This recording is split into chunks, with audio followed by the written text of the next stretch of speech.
Oh, what a day! What a lovely day! Welcome to Flat Earth Debate. I'm your host, Nathan Oakley, and if you're new to this channel or you've not done so already, be sure to subscribe and hit the bell notification icon to keep up to date with the Flat Earth Debate.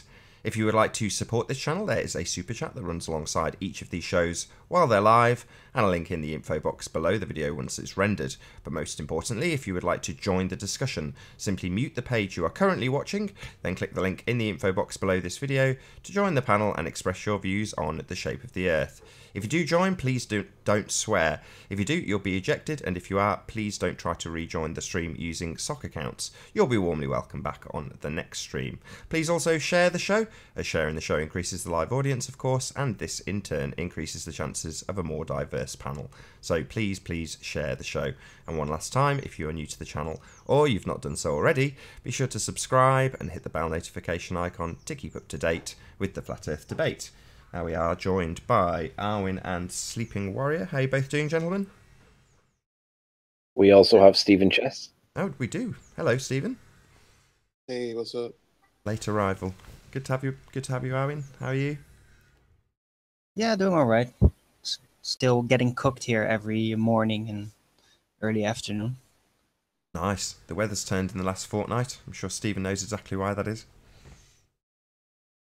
Well, you say early in the morning and early in the afternoon. It's because the moon is rising later in the afternoon and cooling later. I saw the moon as a very sharp sickle. Afternoon, very sharp. Right.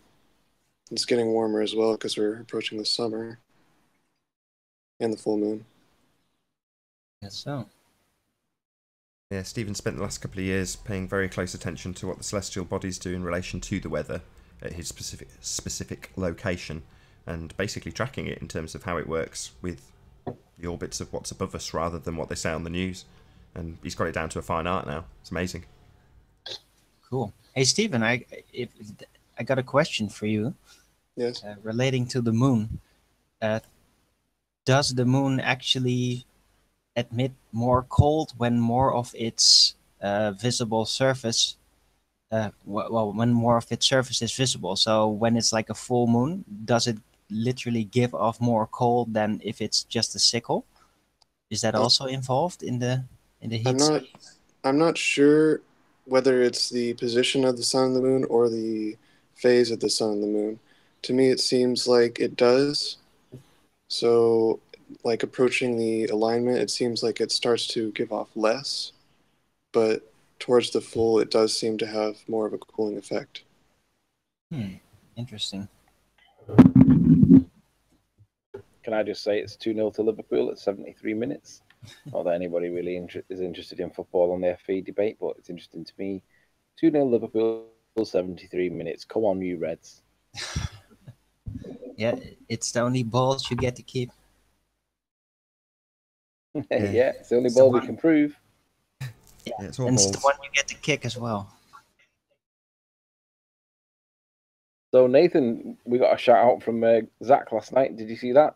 I didn't see it. No, you mentioned it a moment ago before we started, but no, I didn't catch that. So, Zachary Zavala, or Good Times for You, as he calls himself. Good times for all. Pardon? I'll just say it just so it's actually on the record. So GUDTIMS number 4 all. Good times for all, or Good Tims as he spells it, but Good Times for All is the YouTube channel. Zachary Sabala. And he was on, I think he was on Lake Ontario, I think it is, looking at Toronto from 35 miles away.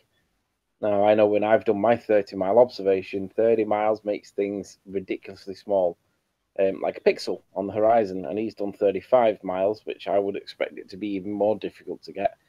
And basically, you can see right the way down to the street level. And it's because it was basically really, really clear. Clear day, you get good results. A not so clear day, you get not so good results, which is what I found out yesterday when me and Ruhif were talking about boats that I couldn't work out what they were, and Ruhif managed to identify them. And he said, hey, the Sten at Hibernia is in the proximity of you right now. Go and see if you can see it. I went outside with the camera, and yeah, I could see it, but it wasn't as good as what I was expecting. And because it wasn't as good as I was expecting, I was working out what the cause was, and the cause was the visibility. The visibility was not as good as what it has been in the past. And literally, if the boat would have been an extra half mile or maybe a mile further away, I wouldn't have even seen it. That's how important the visibility is to any observations. So it's not to do with the weather; it's to do with how far you can see the visibility. So shout out to Good Times for All, 35 miles, seeing the beach. Isn't that what Cat Earth wanted to see, Nathan? That's what they all want to see, isn't it? But even if we get those images, it's going to be time for non-standard refraction. Yeah, but the problem with non-standard refraction is they still can't prove causation. In other words, they cannot prove that there is a curve that the light is bending round for us to see it. I mean, obviously in the Skunk Bay footage, we see that everything was all jumpy all around the place during the middle of the day. But as it came to the evening, it all began to settle down and form a state of equilibrium. And that would therefore mean towards the end of the day, they're going to argue it's bending behind the curve. The reality is you can make your own mind up. What's the default position? Is the default position flat, the way it appears? Or is it this slightly looming non-standard refraction high nonsense that they talk about, but they can't prove? So check And out Zach's hangout. Check out Zach's sorry. hangout from last night. It was about 3 hours long, and just basically watch the last 10 minutes or so, and you'll see the results. And it's basically 35 miles. You're seeing streetlights. How is that possible if it's a ball? He's actually just put a video up in the last hour called "The Chicago Skyline is Not a Mirage. Research Flat Earth." Good times for all. So yeah. Right, I haven't seen that.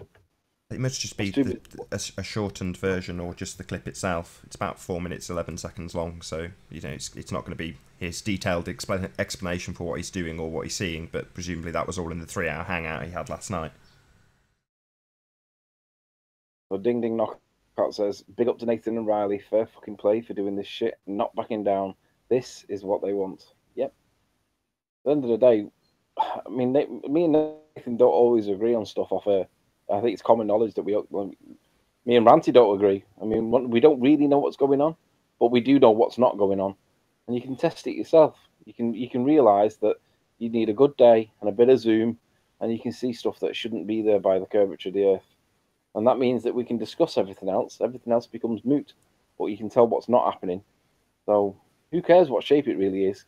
Who cares if we've really got a model? What we do know is that it ain't a ball. Don't need a model. The model's the problem. Models are pseudoscience, and people want to show you a model and say this is how the world works. It's like, no, that's not science. That's just a model. And can I just remind folk that when what's his face? It was Cathexis asked the Rumpus and Jeremy, could he see a copy of the model, please? Could he see what they class as the model? And turns out they haven't got a model.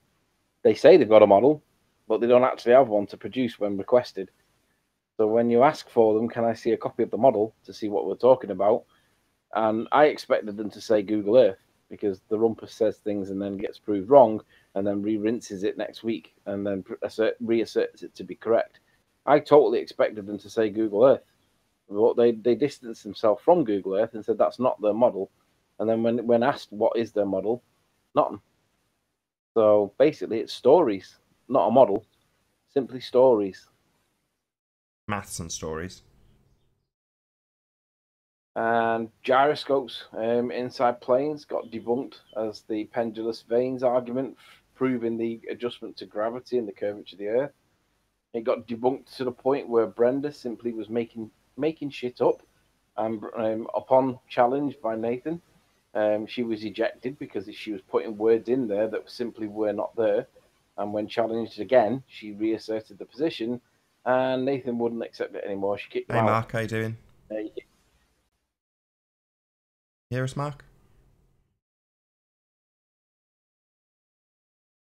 Hey Cat Earth, can you hear us? Hello? That won't be Cat Earth. Hi. Can you hear me? We can hear you. Can you hear us, Alex? Okay. What's that? I was just asking. We've That got won't two be the new real guests, Alex and you. Just haven't heard anything from Alex yet. No, I kicked him because I don't think it's a real one, mate. Oh, okay. Is Alex Grover with the machine gun? No, Cat Earth is Alex. The guy with the machine gun is Kermit the Frog. Oh, okay. That's Unfamiliar with Kermit. Kermit? Oh shit. Sorry. You're not familiar with Kermit? Well, no, I was close. I got the show. I mean, I was far just stuck green, and I thought I could never picture Kermit with a freaking machine gun. Same as Stephen Chess. I was actually wondering. I was wondering what do the globalists say about your avatar with the sunlight streak down the ocean there? They claim that these reflections cannot happen on a flat Earth. I just laugh when they say that. Why? Oh, and by the way, shout out to Tony Vincenzo. He says that, Nathan, you've created this perfect little echo chamber with fake links and security at the back door. Go on, respond to that, Nathan. Tell them about what an echo chamber is and what this is not. Well, this is public. Anyone can join. Sorry, Yeah, Tony. but you got to speak up right away when you join. Yeah, I mean, we also get Wait, attacked by trolls because it's that's public. not true. Everybody can join. Everybody can be booted too. It's not like you're pitching from his point of view. He's right. It's not exactly a democracy. Oh, right. I mean, yeah, it's not a democracy. It is a totalitarian situation. I'm in control of the show. It's got to be that way. I've got to keep control of the show. So to a certain extent, yeah, there's going to be people that, like yesterday with Brenda, if you're just going to lie 4 times in a row when challenged, then there's no point you being here. You know, that's not what we're here for. And obviously, when the rumpus joins and everyone starts fighting and shouting over each other, that kind of isn't easy to keep hold of. And then when Rumpus leaves, and you can just tell that the atmosphere is cut in half, and everyone carries on talking again, everything's fine. Hello, Chocolate. Hello. Hello, Chocolate. Hello. Hey, man. Yeah, you spoke up. Hey, what's up, guys? Good to have you. I was just about to press it there, Chocolate. No, just in time. Yeah. It's not chocolate Asian. It's a real one. How'd you say the name? Another one? Chocolate Say. So how do you pronounce your name then? Is it Chocolate Say Ian? Saying. Chocolate saying. Chocolate Say. Saying. So go on then. Where does that name come from then? Oh, what? Look at this picture. Come on. Can't. It's too small. It's from Dragon Ball Z. I don't know if you've ever heard of Dragon Ball Z, but No, I'm not familiar, mate. No. God. I try not to watch cartoons. tell him, Marlon. Cartoons and CGI just don't do it for me. The only thing I know about Dragon Ball is when YouTube occasionally will give me a suggested video. Why they give me this, I don't know, but it'll say something like 10 scenes that are totally unsuitable for children from Dragon Ball. Oh, yeah. Yeah, because Dragon Ball is not really a kid's cartoon. It's a Japanese anime, so it's a little bit more violent than little kids. A little bit, yeah. A little bit. It's not completely and totally centered around violence, but Nathan, Well, it kind of is though, but yeah, I was being serious. Nathan, Really? It's a violent cartoon? Is it Yeah. more violent than Astro? it's martial arts. It's a one of fighting the most cartoon. violent cartoons. That's not just a movie that I've seen. Oh, okay. Wow, I didn't know that. I'm still not going to watch it. But I was It's just, about again, if we could. individuals growing more powerful and then blowing up planets. Basically. Oh, wild. All right. Well, we're till blowing we up. get off this planet, I don't really give a shit.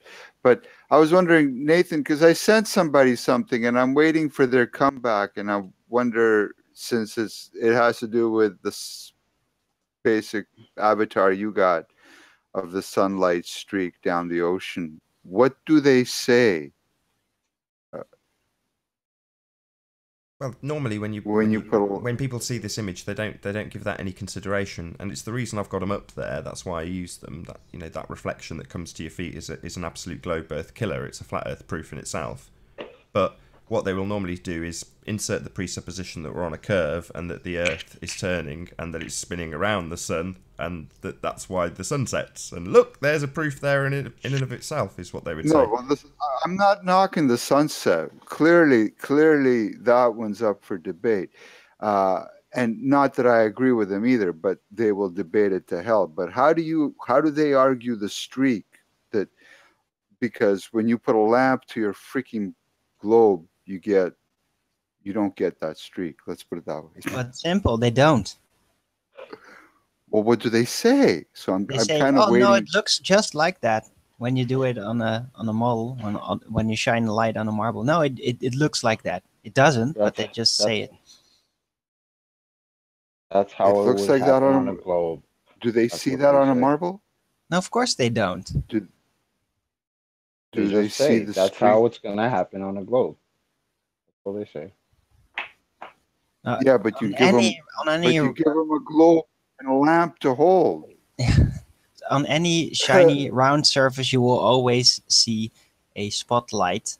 That is a disc light or a ball, whatever it's going to be. Lamp. It's always going to be a small circle. It's going to be visible. Hey Betty, how you doing? Good to Hello. have you. Hello. Hey. Good evening. Good evening. Good afternoon. I hear an echo. That'll dissipate. It's just because you've only just joined. Okay. Okay, and the other one that I have, since I don't make it on the show that often and I get to talk, is the first avatar, the one with the 4 quadrants. I don't know your name. Me? Obviously the quiet one. But yeah. Well, I don't know who that is. It's Arwen. Whatever that picture. Oh, Arwen. Yes. Arwen. No, that picture. I made it. I remade it. It's. I know what it is. Oh, I know what it is. I'm wondering, did you know that it's sitting in the center of the White House? That picture, dead center of that oval. There's a picture, and in that picture, dead center is that. Did you know that? What exactly like what I put up? That map is the map. Actually, the whole map, not just. Okay, if they actually put that just picture literally there, then I would be like really freaked out. But no, but take a look next time. No. They got. I don't forget what the name of that picture is, but it's dead center of the White House oval thingy, like the oval part of the White House. There's a picture. And it's got and if you look at that picture, you will see the whole map. Dead center. Did you know that? I guess you didn't know that. Of that, yeah. So that's how important that is. If a globalist says, that your map is utter BS, tell them that some yachts put it dead center of the White House, the most satanic building in the most satanic city going. Okay, that's not really helpful. Did you know? Well, no, but they are trying to hide the fact that it's flat. I mean, isn't all of Washington D.C. built like pentagrams and all types of weird? Yeah, it's got pretty much everything monoliths and all that. Exactly, it's all Masonic architecture. The place is riddled. The streets outlined in owl. Exactly. It's crazy. Where's the owl actually outlined? That one I don't know. You can find it on a map, like a Google Earth. Just look around. Overhead for you. Do you know north, south? Do you have like a rough idea to boo in? No, but I have looked at that myself before. Okay, I'll look in. That sounds pretty cool actually. But I don't know about the owl, but I know the White House is like in the middle of a pentagram or something. Like crazy. Oh yeah. Like the pentagram. The monument. They got more than one pentagram. They got a pentagram. They got a hexagram. And they all touch in all special places, like as far as like key monuments and shit goes. Yeah. So basically, so dead center of the White House is the biggest lie they're trying to hide. Or at the time, maybe it was the biggest lie. They haven't gone, or did they go to the moon then? By then, They never went to actually, no, they have. They didn't go to the moon. So that's literally the biggest lie.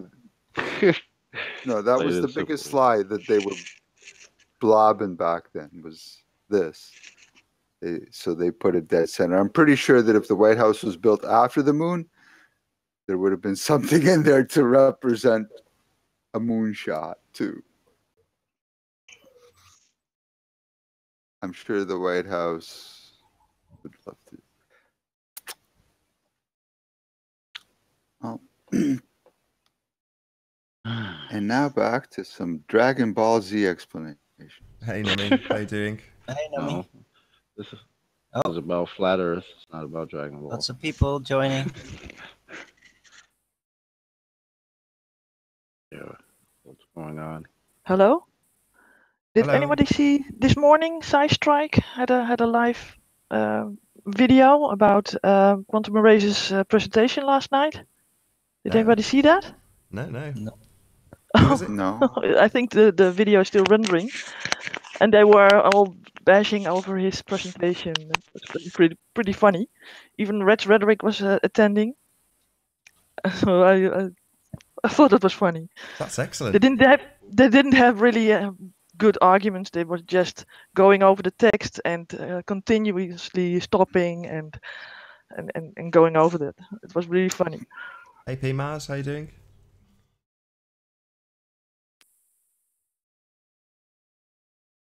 Can't hear anything, Nami. Oh, looks like half the panel's been kicked. That's quick. Or maybe the phones are out.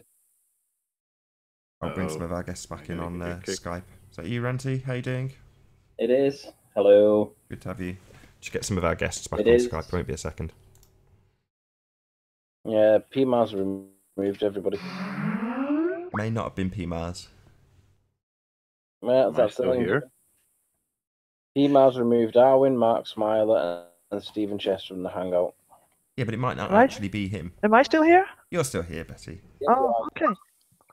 Numinum's back. Yeah, it won't be PMARS. It'll be, obviously, the person we shall not mention. Yeah, you can't rule PMARS out. He has been known to do snipe a lot in the past. Yeah, I don't think he's been like that recently, though, has he? No, he tends to snipe when he's but- pissed off with somebody. And to be fair, he took too many people too quickly. It's that key, what's it called? It's like a keypad thing that they've got like a program and they can set it up to automatically take people out, moves your cursor and everything. Script. Yeah. The only way Macro. Like a macro they've got. PMARS was able to even do that was because we thought it was the real PMARS, and we just let him in because he doesn't get in anywhere else because of the Sean Hufford thing. And I know that Nathan's not got a potential issue with him, so he was just giving a few more seconds, and then in that time, snipe. Yeah, I You like can when tell I- it's a macro because he takes the top person out the first in the list, so it begins with the A. That's why Arwen always gets sniped out first because his name begins with A. So he's at the top of the list. Unlucky So Arwen. the macro that they set off automatically changes screen. It will press click in a certain area, which is the top person's name, whoever that is. And because Arwen is always at the top with an A, it'll just be he's the one that gets eliminated, and the next one down, the next one down. Needs to change No, his name Randy, to, it's because I'm the most important one. You know that. change your name to Zarwin.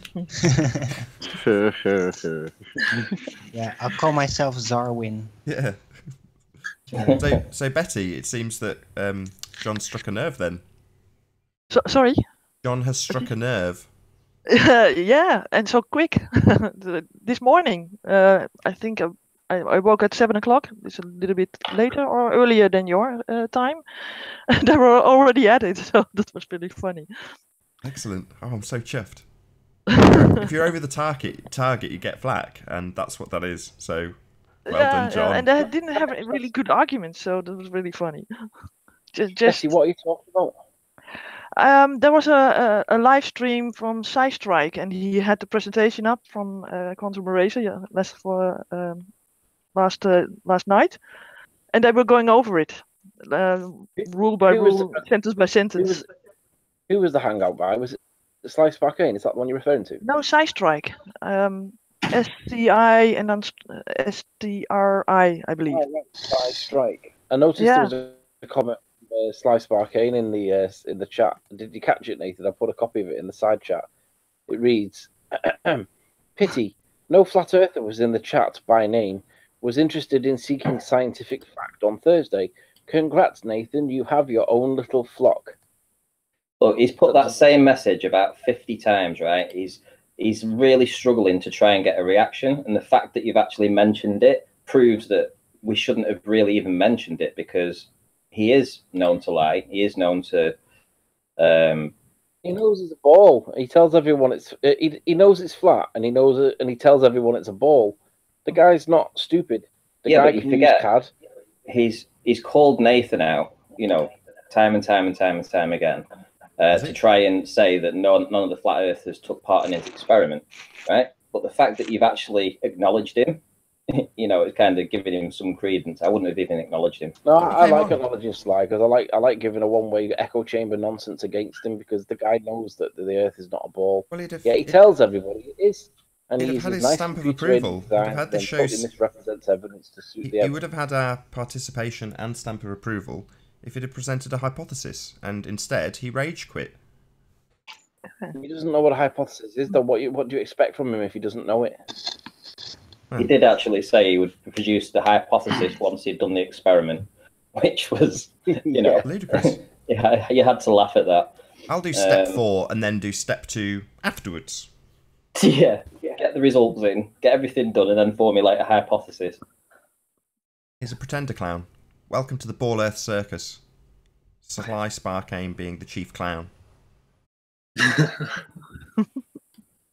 Honestly, I think Anthony's right. I think some of these big globers, I think they actually do know that the Earth is flat. They're just pretending for some reason. Like it's like they don't want to lose credibility or something. I don't get it.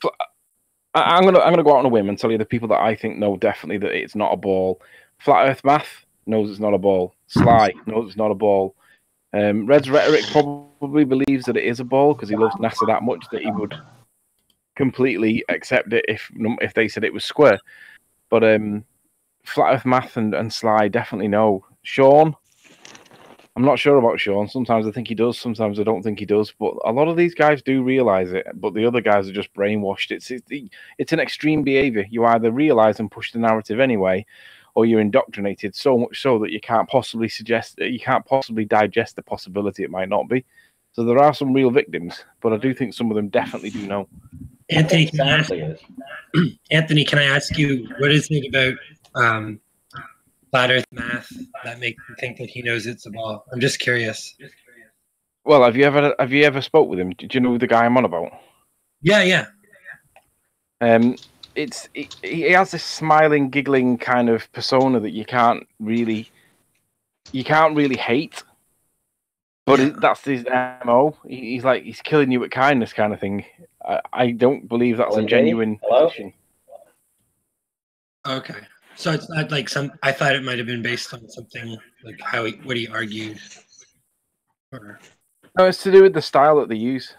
I dare you right now, live, look up on Google blind test science. I double dare you. Yeah, I just did that. I just looked that up, and whoop-de-doo. It's basically an experiment to exclude bias by being blinded, all that. I don't see how that is related to cosmogony in any type of way. He wants you to read out the definition so he can claim that that's what he was doing, I'm guessing. Go on, read out the definition. What's it say? A blind or blinded experiment is an experiment in which information about the test is masked, kept from the participant to reduce or eliminate bias until after a trial outcome is known. both tester and subject are blinded, the trial is called a double-blind experiment. Yeah, that's used in testing drugs. That's not. Yeah, that's exactly. not required for doing tests of And psychology Yeah, also. Also psychology. And the thing like, is, you can't. weird colored food, and just if you're blinded, you don't care, Just and you explain just it. go by And the to be taste. honest, But if you I've see done- it, then The minute it slices by I've done double into blind it, tests. it kind of so, tells you it's not sorry to blind. interrupt. Sorry, Ranty. So a double blind test, I've done these. You have to do them when you're selling hi-fi to people. And essentially, what you'd do is you'd wire up a stereo, and you'd wire up another stereo next to it on a box, and then you would have someone else actually perform the test and switch the switch between the two boxes. And the person who comes in is, from their view, they can't see anything, so it's a darkened room, or you've got a sheet in front of whatever equipment you're playing them. And basically, what you're listening to on one system is then contrasted with what you listen to on another system, but you have no idea which one is which. So your judgment isn't clouded by which one's more expensive or which one's got a particular brand name. You're just listening. So it's blind in terms of what equipment you're listening to. But ultimately speaking, somebody at some stage has to set up that test and has to know exactly what they're setting up and how they're setting it up. It might be the case that the person that even administers the test doesn't know what they're actually showing the participant, but the person who's doing the test, in this case Sly, absolutely needs to know what the test is and must have a hypothesis. You can't double blind test as an examiner. You're basically the blind leading the blind then, Sly, you idiot. And to be honest, it is. Fact that Sly It's tells a you that comparison they're blind technique to compare two things. Always, that's what it's for. Yeah, it's like the Coke versus Pepsi test, right? Yeah, exactly. Harry, Product. Hello, Arif. Product quality. That Good to type have of you. thing. I'm surprised he cites that it's the blind whatever thingy test he said it was, because ultimately it's kind of like by identifying it as Sly Sparkane's test, you kind of know where the bias is going to be heading, right? Right.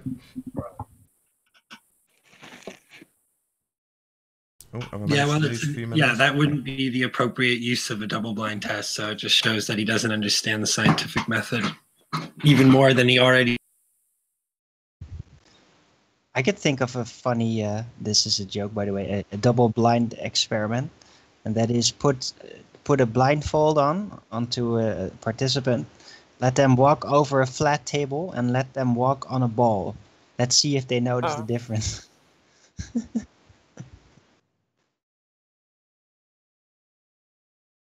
Whole hangout's been sniped, so I'll have to start a new one. Maybe a minute. Oh. Okay. I'll just rejoin in the panel, okay? Yeah, if you want to, that'd be good. I'll stick the... Then I can also watch the back door again. That's cool. So, see you there. I'll stick it in Skype. I gotta take off anyways. Take care, Nathan. Good to have you, Stephen. It was nice chatting to you. It's a rare occurrence, and it's very nice to have you on. Thank you very much for being here. Yeah, peace.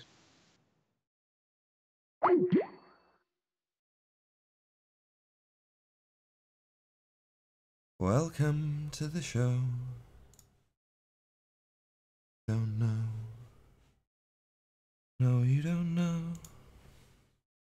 Right, it's in Skype for anybody who wants to rejoin. Hey, Nami, how you doing? Good. More sniping. Well, I don't actually know how to do it myself, if I'm honest, because I've got no need to. Basically removing somebody from the call. That's all sniping is. Oh, yeah. No, I said more sniping. Oh, more? I thought you said what's sniping. Shout out to Chris MCM. Indeed. There again, Arwin. Hey. Hello, Betty. I'll give it 10 minutes before I stick the link out again for a second time. Hello? Hello. Hey, Ranty. There's some feedback happening. Yeah, it's just because as soon as you join, that'll happen. It'll dissipate. Don't worry. Okay. Yeah. It was the fake or rave that took us out. He did actually say hello. I just thought the voice was a bit deeper than normal, but I thought, nah, worth the risk. And the lack of background noise, our rave always sounds like he's like in the middle of like an industrial complex. Yeah, he does. Yeah. I could have been in the car. But I haven't heard much from the real RAF in some time now. I'd get him in on Skype in a heartbeat, but I just don't have him. I've asked him to email. I can add him to my Skype contacts. Yeah, I credit him loads. I mean, admittedly you echoed it, but the first person to explain why we have that zone that is invisible in these debates, admittedly I'd have the explanation many times before from other flat earthers, but certainly to have it contextualised with the observation of the Isle of Man, the first person to do that was Arav. And he did an exceptionally good job. Yeah, he did it by hand in paint, and it didn't look nice, but it explained it perfectly. Yeah, I like that guy. Yeah, he's a big fan of Robotham, and a lot of Robotham's work's very good. Mm-hmm. Synthetic astronomy, check it out. Do you know what I've noticed in the whole FE debate? There's a load of misinformation on both sides, and it gets to the point where you end up asking yourself, what is the actual truth? And I mean, obviously, you have to work out what you think is the most credible of the evidence. But there is the position that you realise that you get to at some point, and you may skim over it in seconds and make the decision. But the reality is there is misinformation and disinformation on both sides, mostly on the ball Earth side. But there are the odd flat Earth ones that I do see that confuses stuff. But it's difficult to work out what is the truth, and no one really knows unless you start doing the work yourself. Yeah. Well, that's the thing, that the ballers won't do that. They don't go out and, to be fair, if they went out and did these things, they'd probably become flat earthers within a few weeks, you know, because they'd be saying, well, I shouldn't really see this, and I shouldn't really expect to see that. Why am I seeing this? You know, and all they see is other people presenting it. But when you see it firsthand, you know, especially if you live on the coast and stuff, you can easily. I think everyone on the coast pretty much knows that, you know, it isn't what we're told. But if you live inland, I mean, places like America where you could be, 150 miles away from the coast, maybe they have or they live in a built-up area. Maybe they don't get to experience what we do, you know, which is the freedom to go to the coast and see this stuff.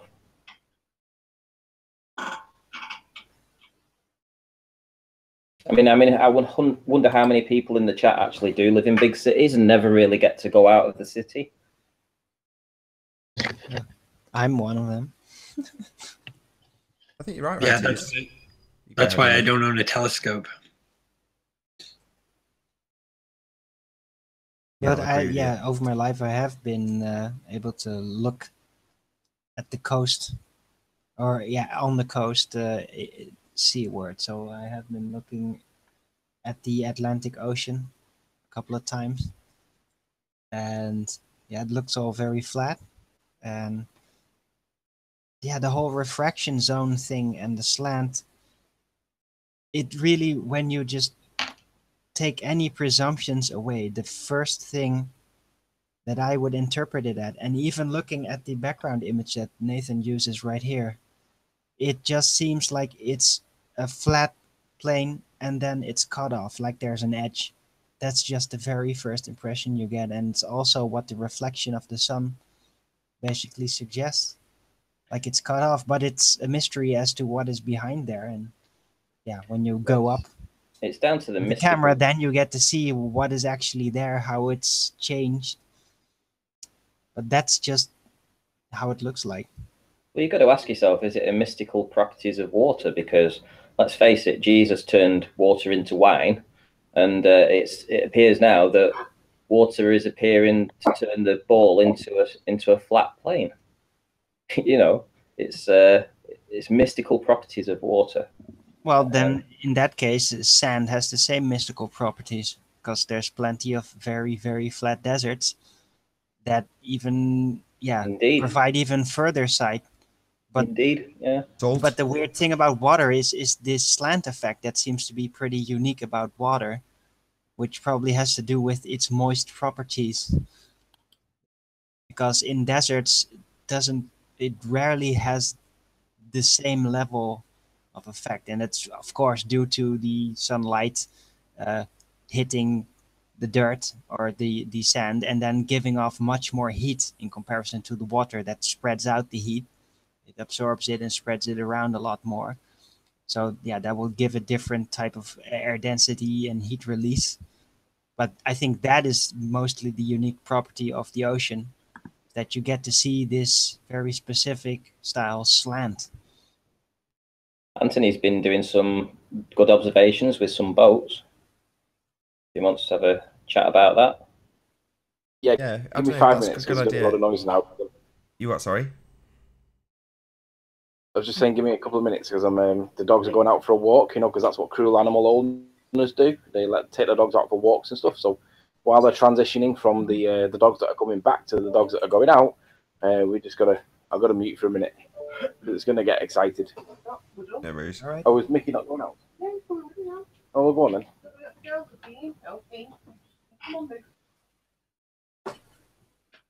So back to the anti-flat Earth hangout that Red was on.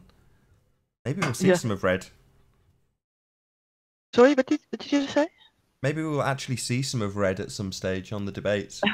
Well, he called Quantum Eraser out again, so it could be the case. Your Nice to see. mic's roboting, Betty. I don't know if you want to drop and rejoin, maybe. Yes, I will. But what are they calling him out on? I don't really get what's the problem, because well, there was a comment very yesterday. precise with everything. Well, there was a comment yesterday that said that he's been harping on about this for 2 years, Hello? right? Hello, and I made a comment. Much better. Okay.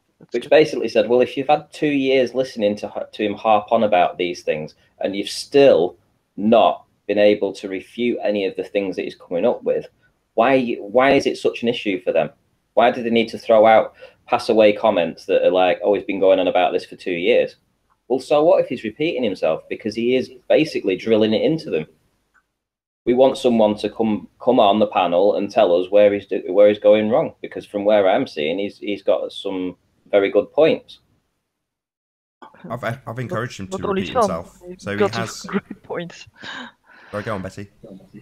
He's got great points. There's nothing wrong with the explanations that he gives, but people misunderstand, or they try to derail the whole conversation with obfuscations and non-points. And you see that in the forums where he posts, and if you see the responses that people give, it's nonsense. It's totally nonsense, and they're just trolling, and they have no arguments to get back at him. So they try to insult and all the other things that they do.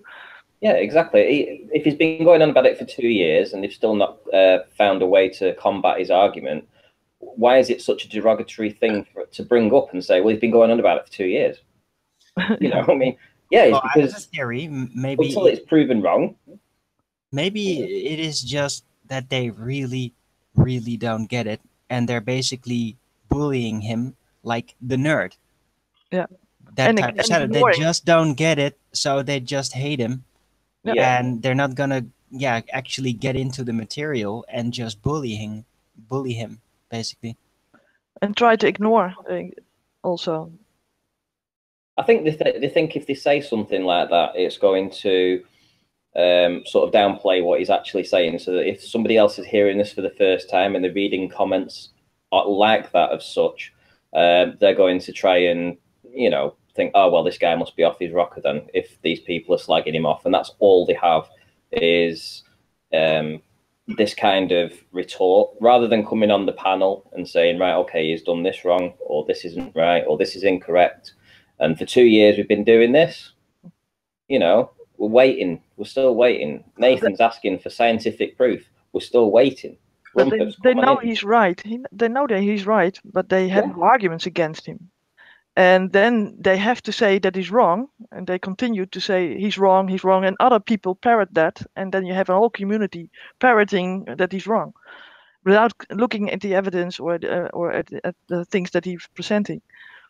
Well, they do that anyway, don't they? They claim that something's been debunked. So let's suppose Good Tims for All, he did a hangout yesterday, and he was seeing the Toronto skyline from 35 miles away, and he was seeing very much more of the Toronto skyline than you should do if we live on a ball. Now, if somebody comes in the chat and says, "Oh, it's been debunked already," you know, and then within 10 minutes, everybody's saying it's been debunked. The fact it doesn't have to be debunked; it's just Chinese whispers. You know, somebody says it's been debunked, and then everybody seems to cotton on to the fact that it might have been debunked. Utter rubbish. Yeah, but simply say it's false. It's not good. It's false. I had that on Geostribus hangout that I had with him, and I got him on the Eotvos effect, and afterwards he said, "Oh, that's false," and then he went on. It's just false. That's how I got to know who you were, because of the GeoStreamer hangout, and you absolutely smashed him. But he's too stupid to realise that he lost, which of course is the definition of the Dunning-Kruger syndrome. He does not realise that he lost that hangout. You won that hangout, but he thinks he won it because of reasons, but ultimately he lost and doesn't realise it, and that's kind of terrible on his count. Yeah, but also the people that follow him, they have the same thing going on. So they cheer him on, and they don't know who they're cheering on. They simply don't think for themselves. That's the thing. Well, you know, when Ranty just said then that sometimes they pass it off as though it's been debunked, they also do the same with regards to the explanations for stuff that's totally contradictory. Yeah. Like when we see a lighthouse at 30 miles away that we shouldn't even see, and they go, "Oh, to the refraction, it's just a little bit of non-standard refraction." And the minute they say something that sounds plausible, reasonable, something that sounds a little bit scientific with a posh name, they all just sit there holding each other's willies going, "Yeah, that sounds good to me, we'll have that." And then that's it. And in their head, that's considered gone. And I'm like, well, look at Brenda yesterday. Look at Brenda trying to say that it was gravity. Yeah. That's why she got kicked. It never said gravity. Didn't even have the word gravity. Mentioned gravity at all. I think it mentioned gravity in the document 7 times, but in the first line she was claiming that it was talking about gravity because it was a vertical, and I'm like, true vertical, and I'm like, what are you talking about? How she made the connection to gravity from true vertical, I do not know. Well, that's the thing. She'll portray this and she'll say this, and some of the thickos in the chat will believe it, and then they'll start palming that off and telling other people in different chats that Brenda was able to destroy the gyroscope argument, blah, blah, blah, blah. And it'll all become Chinese whispers, and it'll muddy the waters again, you know? Rather than being honest and having a proper debate, they can't do that. Or they, you know, another prime example is they claim that there's the Coriolis effect, but also that the atmosphere is spinning with the Earth. Yeah, that's a great totally contradictory positions. Yeah. Right. When it suits them, then there's the Coriolis effect. But when it doesn't suit them, then ridiculous. Hey Ruhif, can you hear us? Hello. Yeah. Hello. I'm just about to put the link out, so just so you're aware. No, probably gonna get trolled. Anthony just sent it to me anyway. How late is it at yours, Ruhif? 11:44. I'm going to bed in 16 minutes. That's pretty accurate. As soon as it late night debate. Late night debate. Oh yeah. I was up pretty late last night, so talking to Anthony as well. I had a question for you, actually, Owen. Really? Yeah. What is it that compels you to think that the stars and the moon and the sun are intangible rather than tangible? So not a question of whether you don't know, but what compels you to think that they're not tangible? Several factors. Well, for one, the actual observations and proof, dare I say, probably not, but just the conclusion that the Earth indeed is flat with measurements, with elaborate research, but this at the same time that like a celestial body like the sun, for example, goes under at a constant angular speed. It doesn't decrease. That's one of the things. Another factor is strange sightings of, for example, the moon. Hello. When you go high up, the high balloon footage, it's very great indicator. Stars going away. Just the weird positioning of the moon and the sun, whatever it does, it just doesn't correlate with any sighting of physical objects at all. It's all that footage, everything that I've seen in the last couple of years of all the high balloon footage was just really odd. Hello. Hey, Lewis. All right, can you be more specific next hangout? Like Sorry? actually, bring a link next time to which balloon footage you say doesn't show stars and that sort of thing. Yeah, look, I'm not gonna put an entire collection out there. It's just I've seen so many things. But for starters, every footage of every footage high up has no stars. All of it, even the footage that NASA actually uses, even the SpaceX footage, all of it. Yeah, has but no you've stars. heard the explanation for that, right? Hmm? You've heard the explanation for that, Yeah, like and to it's do with absolute exposure, right? nonsense. It's ridiculous. That's Anyway. technically impossible. It is a science fiction explanation. Can you bring a link to tomorrow's hangout, like to one of these videos, that you say demonstrates your point, or message me on Skype whenever you get one. Either way. I'd have to dig back, but yeah, sure. I'll I know, I'll but see you if did I say can that find it. they all show it. Well, look, you can search for it, but there's a lot of footage out there. So to actually find exactly what I'm looking for is not going to be that easy now, because there's just so much stuff out there. Hey, Brenda. It's not going to be exactly what I'm looking for. Can you hear us? Hello? Hello. Did someone take out Louis? That was Ellen. Louis Yeah, Hackett? Anthony did by accident. Feel free to rejoin, Louis. I have said to him in chat, I removed him accidentally. It was when somebody else joined and I clicked the link and clicked remove, not realizing that it had moved because somebody else had already done it. Someone else just troll attack. Okay, there we go, he's back. Hello again. Hello, Lewis. Oh. Is it Lewis or Louis? And, It's Lewis. train tracks, they don't lay on a curvature, period. That's a fake Betty. It's a tape recorder again. Yeah, that was fantastic. Richard Bailey. Oh, come on, Pete. Hey, you got a camera. Well done. Yeah, we're under attack. That's around about 15 that I've got rid of in the last 30 seconds. Was Richard real? Yeah, Richard had his camera on. I didn't see the camera, but it wasn't me that removed it. I didn't see a camera. I saw I saw a it. camera. But that doesn't On the other necessarily. hand, let's face it, when there's about 20 trolls all joining at once, bad timing, Richard. Sorry. That's why Lewis got accidentally removed. He had removed him as I clicked on him and clicked remove, and Lewis happened to be in the way. You're really quiet, Anthony. I don't know if you've moved a million miles from your mic, but you're all over the place. Sorry, I had done. Am I back? You are. Yeah. Who's that? Johnson? Just trolls. Troll. We know all these Either. names. We know all these people. Are you there, Lewis? Yep. Did you catch my message in chat? No. I was just explaining that I accidentally removed you when about 3 people all joined at once, and Ranty removed that one person I was removing, and unfortunately you took that guy's place, and I didn't realize and sniped you accidentally, so I apologize. Sure, champ. Thanks. Second day on the run, it seems like it's a conspiracy, I'm sure, but it's genuinely a mistake, so don't be thinking anything weird. No, just general judgments on how you could be more prudent. Well, it wasn't a judgment. The judgment call was right, but unfortunately the guy moved. See, Jim Benson's just moved now, and if I click remove, then he goes. But if Ranty does it first, Jim Benson removes, and then you replaced him, and I thought it was Jim Benson, and then it is what it is. So I just wanted you to know it wasn't a conspiracy against you.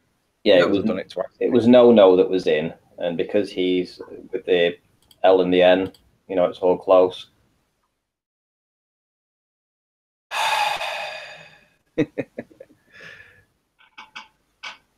Right, we just got to wait for Chris to get bored. Chris MCM. Yeah. Shout out to Chris MCM. Shout out. Love it. Question for probably Nathan, actually. Is it your understanding that Quantum Eraser says Chocolate. that the shape of the Earth cannot be answered scientifically. I don't think I've ever asked him that specific question. It's the vibe I get from his presentation. Yeah, we can hear you, chocolates. Good to have chocolate. Sorry, can you repeat your question, Rue? I was distracted, sorry. So, Quantum Eraser's presentation, do you think he is saying that the shape of the Earth cannot be determined scientifically? I would say that statement. It works as much against a flat earther as it does against a globe earther.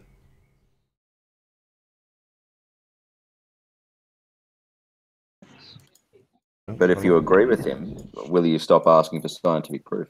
No. No. No. Why? Because Rumpus says that the whole body of science agrees with him. Well, I would agree with that statement as well. Right, so what's wrong with asking for scientific evidence of it? Yeah. Evidence, yes. Okay. So, great. Where's your evidence? We got some?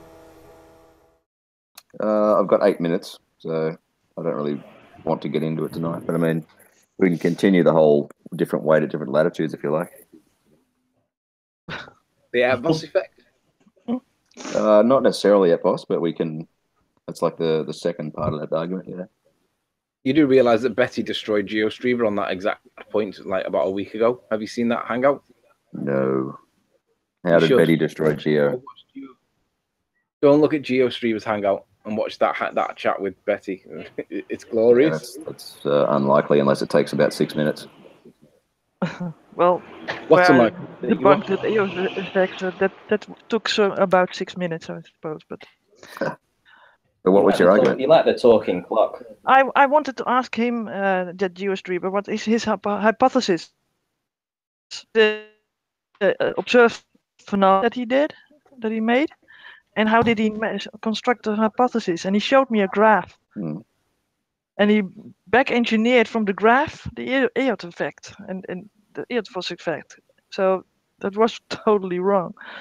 Most people try to back engineer from a mathematical form to the natural world. That's not possible. That happens in practice. I mean, it's not technically the correct way correct way of doing it. Exactly. But it happens.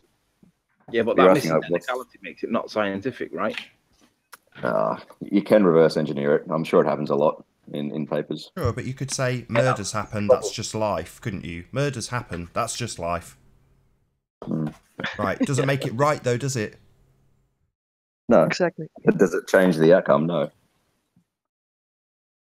But what was your main point against him, Betty?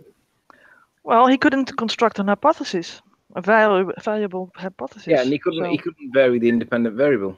Exactly. His direction of travel, isn't that the independent variable? Direction and speed of travel.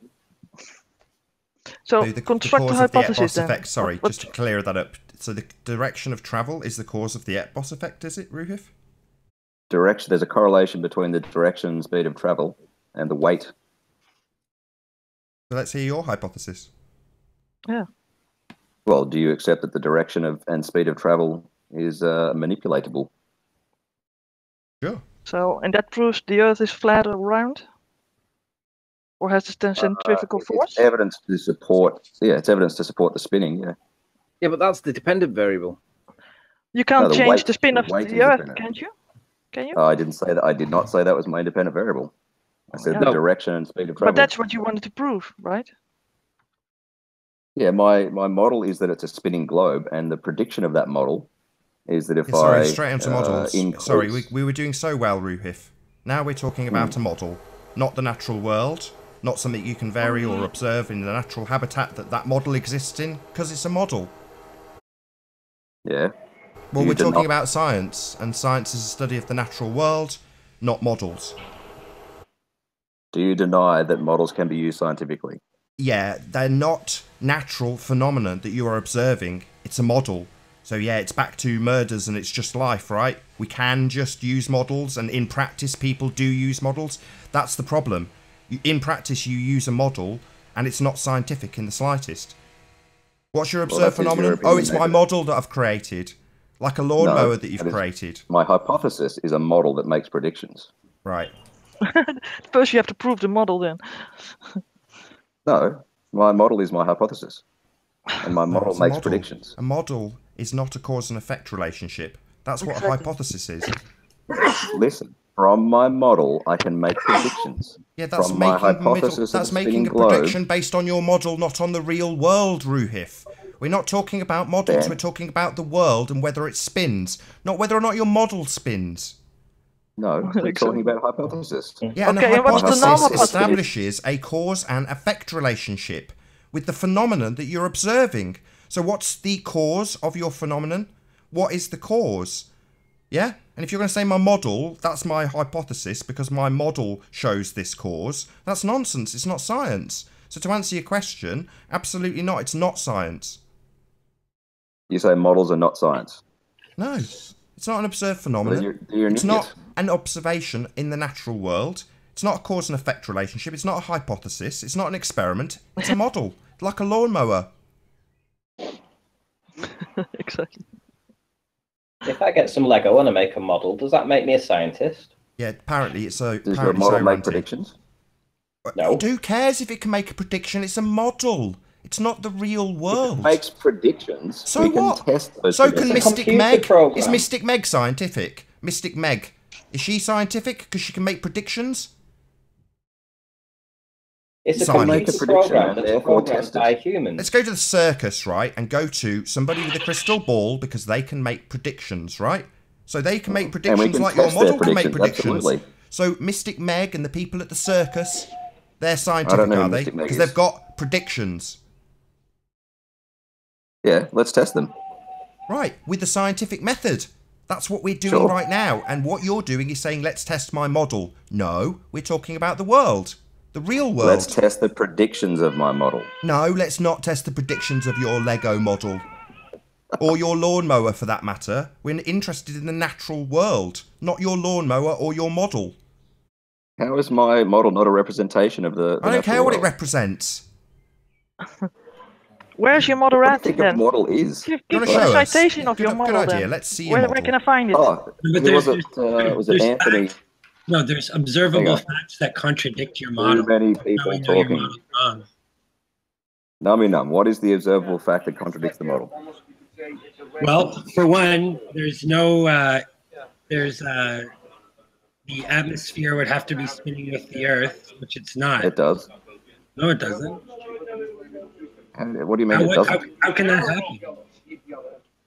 Air's a fluid. It has friction. No, it doesn't have. No. It has no surface. It has no contact with the surface. It can't just move in lockstep with the surface of the Earth. It is Also, a molecule. Coriolis effect contradicts the idea that the atmosphere is spinning in lockstep with the surface of the Earth. Here, I'll Google Air. the boundary layer effect for you, Nummy. Air is a molecule. It has friction. It will spin with the Earth. No, actually, has gas no molecular molecules bonds, have elastic are subject to elastic collisions with each other, meaning that it's a non-frictional relationship. All right, it's 11:59. Nummy, I've sent you a message on Hangouts. Can you please accept my request?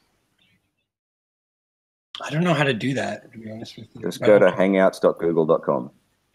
But I don't know. I'd rather just have it out here. So just come back tomorrow. We'll talk about it then. I don't really want Good night, all. I'm chatting with you. Well, there's no more. Good night, everyone. See you. Good night. Yeah, I mean, we've got a presupposition that the air is capable of being dragged and the Earth is spinning. Therefore, we have a spinning.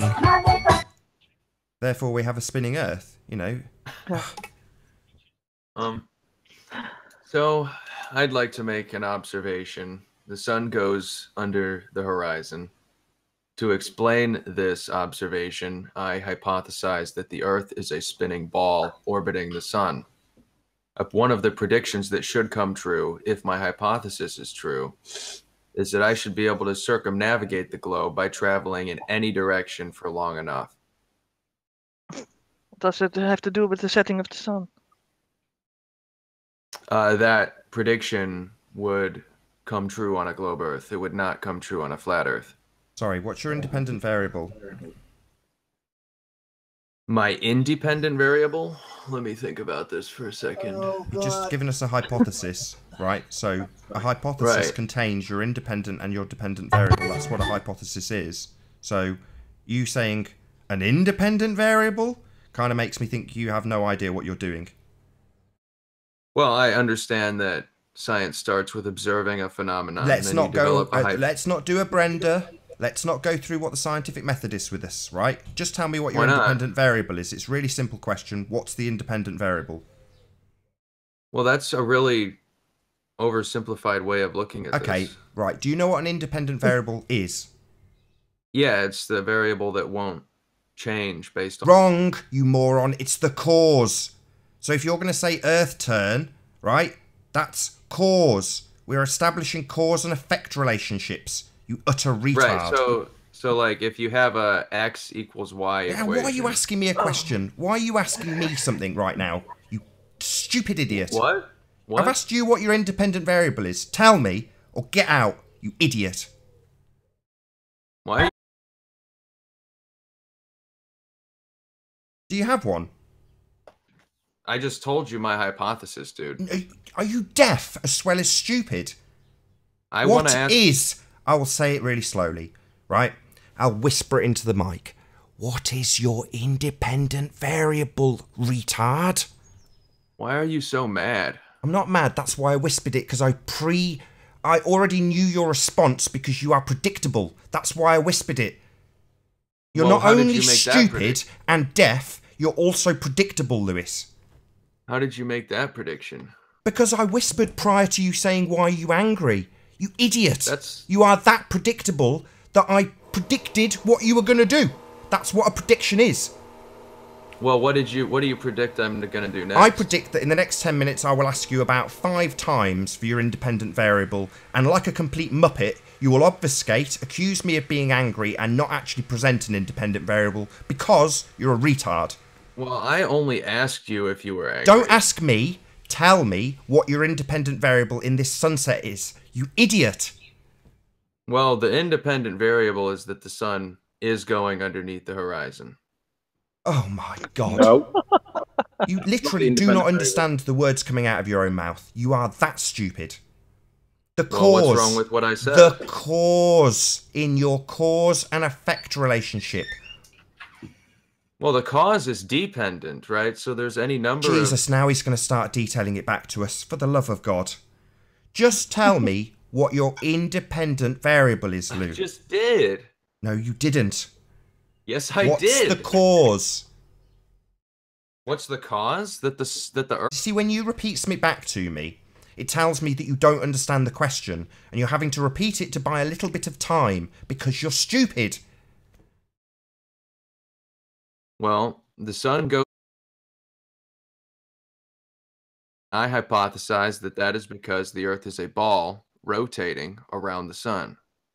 So your independent variable is a rotating Earth, correct? I don't know. That's just how I No, I know explain you the don't know. I'm observation of the telling sun you. I'm going telling under the you what horizon. your independent variable is. You're a bit vague about it, and we already know the outcome. We already know what your independent variable is, and we already know how to smash you into the next room by telling you you can't vary Earth spin, you idiot. The sun goes under the horizon. What you're going to do is now rinse and repeat. So you're now going to spout the exact same shite that I have literally just taken to pieces. You cannot vary Earth spin in your experiment. Earth spin is your cause, therefore your independent variable, and you cannot manipulate it, you idiot. I didn't put forward an experiment. Oh my god. Exactly. You didn't perform an experiment, so it isn't science. Well, I didn't get that far because I got interrupted. That's obvious, Lewis. That's very obvious. It's not like he's a masochist. He likes being humiliated. Well, if you want me to get that far, we can go that far. Okay. Why don't you? Hold on. What? Let's just get clear. What he's just? Can we go that far? This is 203 on a flat Earth debate series, and what we are asking for is scientific proof that the Earth is a sphere. Something that has been assumed for 2,000 years. And apparently, the entire body of science is behind. I'm not asking you, Lou, to do a damn thing. I'm asking you to present what 2,000 years of globe Earth religion has afforded you in terms of proof of your spinning ball fantasy. And the answer is you've got nothing. You don't even understand how you would present proof. You've no clue. You're retarded. Literally, you are held back in your cognition. I am the one and only prophet of heliocentrism. Yeah, you're a religious So fanatic. let's go over this scientific model that I've got here. Right. So scientific model, a contradiction in terms. Literally, you've got to the first sentence after being taught a new one. You're onto something new, and you've literally put forward a contradiction in terms in your first sentence. Oh my God, you are possibly the most stupid person to ever be on this debate, Lewis. One of the things I observe in the world is that the sun goes underneath the horizon. Well done. You can observe things. You've got a set of eyeballs. Well done. So I explain this observation by postulating that the Earth is a ball. We're not interested in your postulation, you complete retard. We're talking about science. What part of that don't you get? Postulate on a bloody science fiction forum. Yeah, I can postulate that that's actually an eye of a giant dragon. Right. You can see the dragon because the eye lights up so much and it's looking around all day. Well done, though, Lou. Well done for illustrating exactly what the globe Earth does. It makes an observation and then comes up with a little story. That's what you do because you have no scientific evidence to back the assertion you're on a ball. So you have to make an observation, the sun goes below the horizon, and then insert a little story because the Earth is a giant spinning ball. Bullshit! Prove it! Yeah, Lewis, science would involve eliminating the other possibilities that could explain the observation as being possible. All right, that's cool. So I hypothesize that to explain the sun going underneath the horizon, the Earth is flat, and the sun is physically going underneath and up around the other side. Well, you have just trolling. Now he's just being a complete idiot and a moron further by trying to ridicule our position. Yeah, well, it's not going to work. You're not going to succeed here. You're basically the most stupid person on the panel at the moment, and everybody watching knows it. There's 138 people watching who know implicitly that you are completely retarded. You are literally the most dumb person who has ever come on this panel, and we have taken apart your stupid argument. Don't try and make a fool out of the flat earth argument. You're just pathetic. I don't have to try to do that. Lewis, can I just change topic? Pardon? Could I just say something? His argument that the sun goes beyond the horizon, I disagree entirely. I have never once seen the sun go beyond the horizon. I've seen it merge into the horizon. I have never seen it once go beneath the horizon. So let me ask you this, Lewis. Numinum has stated. Numinum has stated before that there's an apparent contradiction on the heliocentric model, and I was wondering if Numinum presented to you the contradiction, would you be able to comment on why it's not a contradiction? So, Numi, do you want to make your point about the Coriolis force? Yeah, sure. I was just saying that the hold on for 1 second. The idea of the Coriolis force contradicts the idea that the atmosphere is spinning in lockstep with the Earth. Just as simple as that, right? How does it contradict that?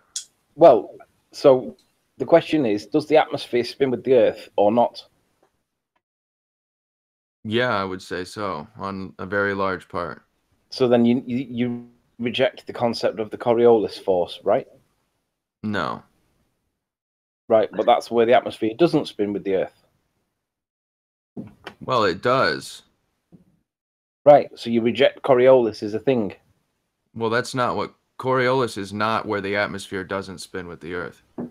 So what causes the Coriolis effect? Yeah, it is, because it would imply that. Hang on. So what's the Coriolis force, Lewis? The Coriolis is the difference in rotational velocity, or not, excuse me, it's the difference of the velocity of the Earth as you move further from the equator towards the poles. No, it isn't. Yeah. Coriolis force states that as the Earth spins underneath it, a bullet will miss its target because of the spin of the Earth. In other That's an words, effect. That's an effect of the Coriolis. In other words, the Earth is spinning, and the bullet is spinning with the Earth.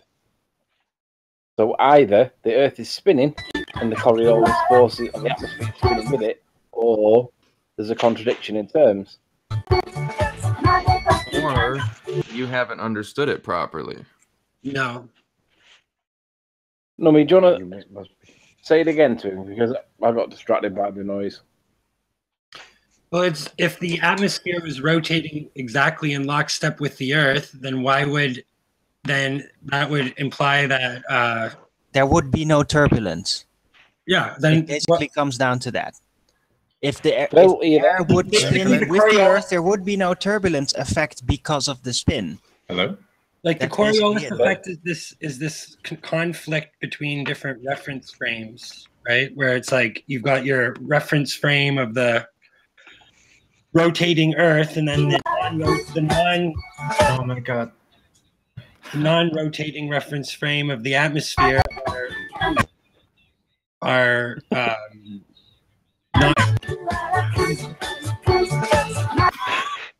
Wow. Like, really? These guys have no life? Oh my What's wrong with these guys? So then there's this God. tangent.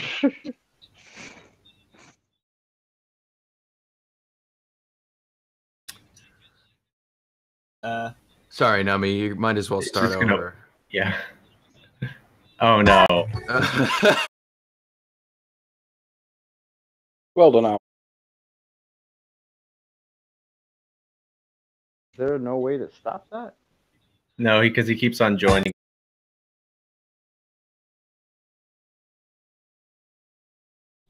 One guy, Chris MCMXCIIII. Sad. Absolutely sad. Is that who's doing it? Yeah, he's been doing it for about 2.5 months. Since I said he couldn't rejoin. He said he wanted to end the show. And I said, right, that fine, guy sod that off, wants don't to ever end come the back. show. And now he thinks because we won't let him back, he's like, right, well, I'll just interfere with the show.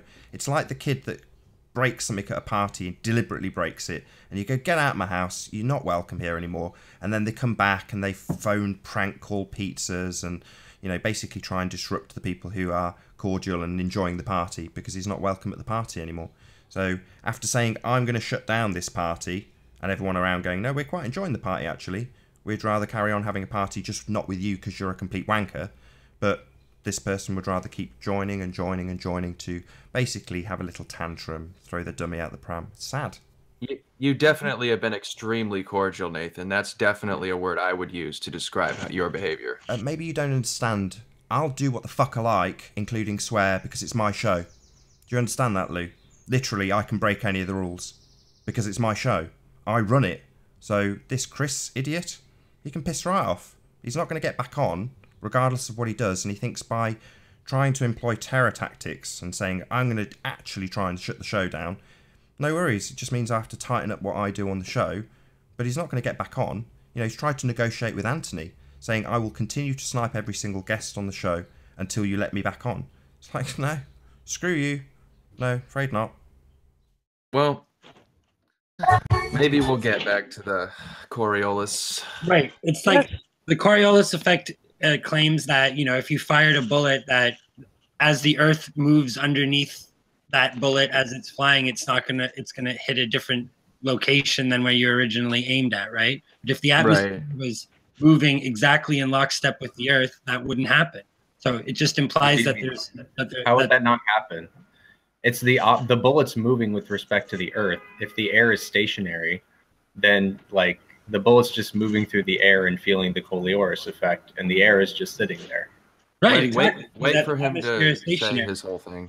So why would it miss his target? I know then, it's Phil? hard to listen to Nami, but we Why got would it. it miss his target? No, Nami actually understands at least some physics, as far as I can tell. But I think you're getting a little confused here because you only feel the Coriolis effect if you're moving with respect to the Earth.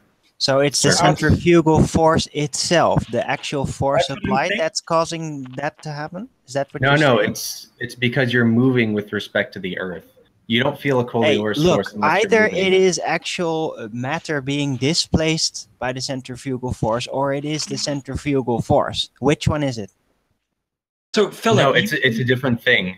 I mean, if you actually work out what it is mathematically on a sphere, you get two different forces. There's a centrifugal force. Hold on, we're back to this. I've just stopped Ruhif doing this. We're talking about what happens on the Earth, and now you're telling me about what mathematically happens on a model. What the hell's going on?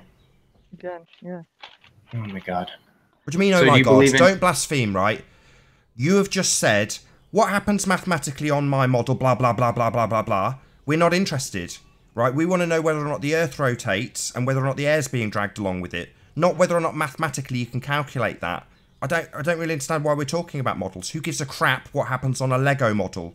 Hey, I just want to know what causes the actual effect in, say, a bullet to deviate. Is it a centrifugal force, the actual force of the spinning, or is it the matter, the air, being displaced by this force? No, I don't care about the math. It's a mathematical concept. We're not talking about math. We're talking about the real world, Arwen. Yeah, that's what I'm asking. I'm asking what is causing this? What is the cause? The cause, not the math. I'm asking the cause. What is the effect that causes the bullet to deviate? And not the name for it. What is the actual cause? Is it the air displacing, or is it the force of the centrifuge? Hold on. You want to accept the answer anyways because you want to deny everything. No, let's hear it. What's the cause? I've got it. All right. So, if you fire a bullet, say, to the north... Hold on, what are you doing? Philip is answering. Well, I mean, Philip technically interrupted You don't believe in... and Numi and I were talking about it. This is not about belief, this is about testing the theory. Philip's being asked a direct question, and I want to know why you don't want to answer it then. Why don't you want to tell us what the cause of this is? Nathan, do you agree that Newton's law is a scientific law? No. I don't want to be asked about what law I agree with. I want to know what the cause is. The cause is being in an accelerating reference frame. And so how do you prove that? How do you prove that? No. How do I prove that? Yeah. By doing experiments. What experiment? By shooting a bullet. So shooting a bullet, that's the observed phenomenon, that the bullet gets shot out of a gun?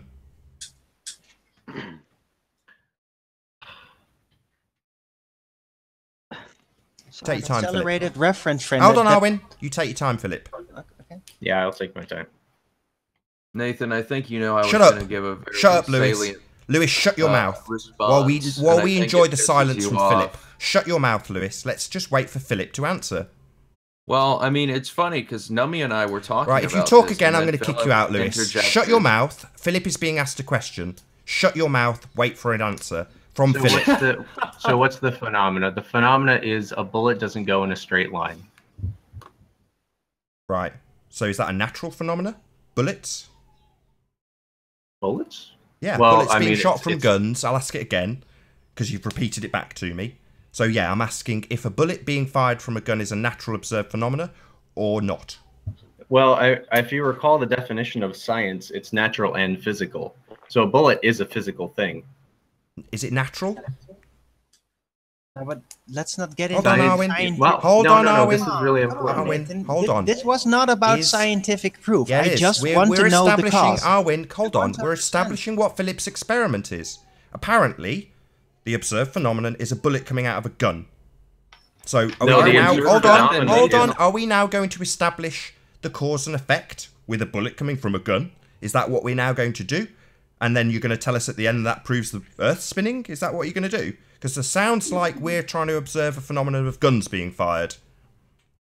So there's the whole idea is that we have a hypothesis which makes predictions, Nathan. Yeah, we can get to that. So far, we're establishing the observed phenomena. So observed phenomena, bullet, gun, nothing to do with Earth so far. Right, you know, it's the whole collection of the observations that prove so we have an observed phenomenon, which is bullet being fired from a gun. The next step would be to formulate a hypothesis, assuming that you don't need to go through any literature review about guns being fired. But what's your observed phenomena is gun being fired. So are we in the scientific method now going to establish a cause and effect for a gun being fired? Because as far as I can establish, Philip, it's got sod all to do with the Earth. Yes, I know, Nathan. You don't see... Excellent. So why the hell are you telling me about guns being fired? We're trying to establish whether or not the Earth spins. Because the Earth spin and shape and motion and everything, it forms a scientific theory. Who cares? It forms an explanation of reality. Don't give a crap. I'm trying to talk about what actually happens in the real world rather than what you theorize and what you model, right? I don't care about your models or your theories. I'm interested in reality, what you can prove with science. So far... I'm talking about a scientific theory, like the one that Quantum Eraser talked about yesterday. Sorry, did you just say theory?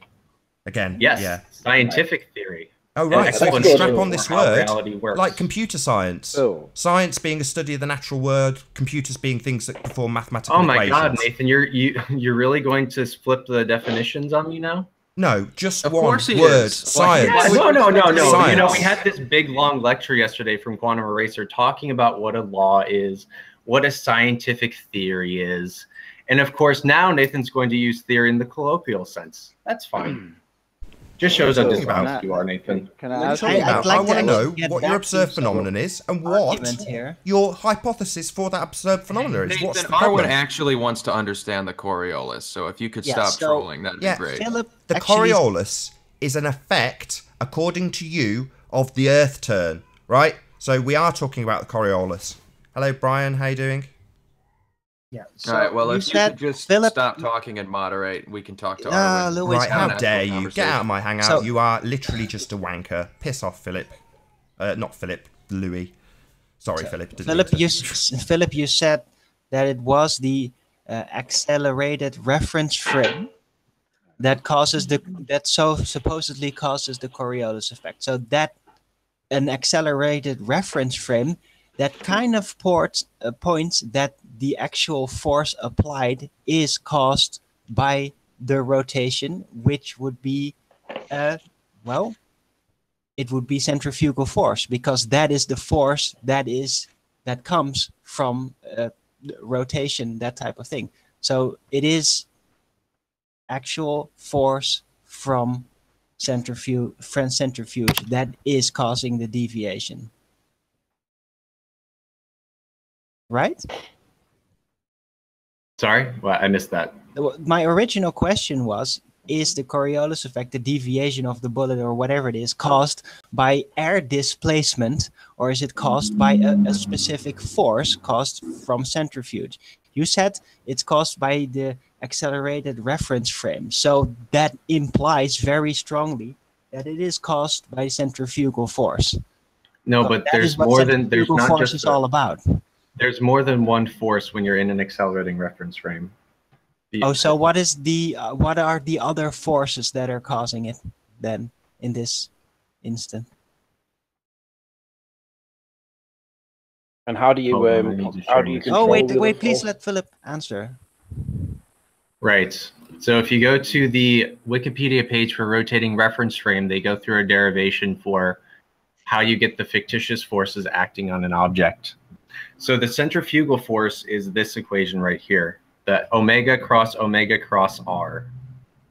And if you work out the vectors... Yeah, but can you please be a little bit more specific? Hold on, can you not interrupt him? Just let him get you to the end can't of his quote sentence. Wikipedia.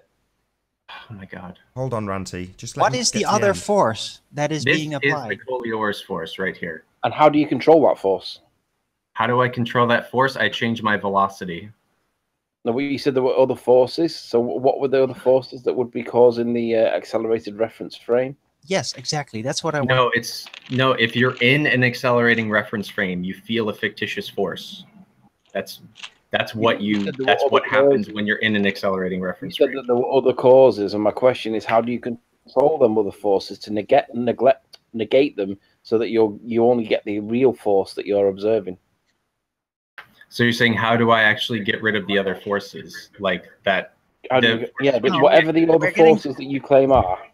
What are they? What are the other forces besides the actual provable force caused by centrifuge that are being applied here? Right. I'm telling you that this is the centrifugal force. This is the centrifugal force. So what is the other force that comes into play? Hold on one second. What is the centrifugal force? It's omega cross omega cross that's r. a number. That's a number. No, that's the formula part. But I'm just curious, what is the other force that comes into play?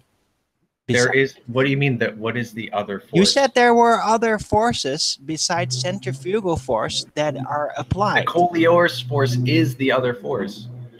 We know that they're different because one happens when you're moving and one happens when you're not. So let me get this straight. We're just going to assume the Coriolis effect is already in effect. So we are literally begging the question here. Well, it is an effect. It is not a force.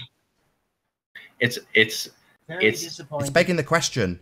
You're assuming the Coriolis effect is already in place, right? What do you mean I'm assuming it? But you are. You're assuming that it already exists. It's in the equation, right? Right now, Nathan, what I'm doing is I'm explaining the idea of what the Coriolis effect is and where it comes from. Yeah, but the point that I'm making is that you're claiming that there's these two different reference frames, right? But if the atmosphere was spinning with the Earth, why are there two different reference frames? There aren't. Then there's not. There's only one. There's the reference frame of the Earth, which is accelerating. Then you don't have the Coriolis effect. Yeah, then it's centrifugal. No, that's by definition. No. If you're in an accelerating reference frame, you have a fictitious force. No. What does it say on your screen? The time derivative of a position in a rotating reference frame has two components. One from the explicit time dependence due to motion of the particle itself, and another from the frame's own rotation. Applying the result of the previous subsection to the displacement, the velocities in the two reference frames are related by the equation that you're now saying. So this is what I'm saying. One is with respect to an inertial frame, and one is with respect to a non-inertial frame. There's a difference.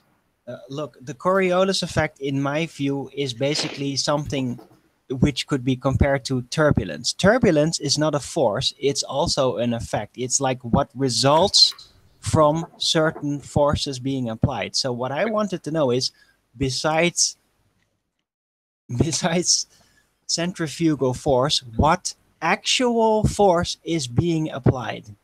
And it basically comes down to it is centrifugal force, isn't it?